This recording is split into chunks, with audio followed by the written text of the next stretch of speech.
لو فاكر نفسك جامد فالطبيعة أجمد بكتير. حدوتة النهاردة عن الحرب العالمية الثانية. في 19 يناير 1945 هبطت مجموعة من الجنود اليابانيين في جزيرة راميري التابعة لدولة ميانمار بغرض مفاجأة القوات البريطانية وهزيمتهم. ولكن اللي هيحصل عمره ما خطر لحد على بال. أثناء محاولة عبور القوات اليابانية لأحد المستنقعات داخل الجزيرة حصل هجوم كاسح على القوات اليابانية. والغريب إن الهجوم ده مش هجوم حربي، ده هجوم من تماسيح المياه المالحة الموجودة على الجزيرة، وده اللي خلى اليابانيين متفاجئين لأكبر حد.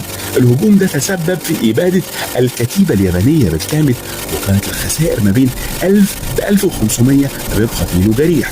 وتم تسجيل الهجوم ده في موسوعة جينيس على انه اعنف هجوم لحيوانات مفترسة على الانسان في العصر الحديث.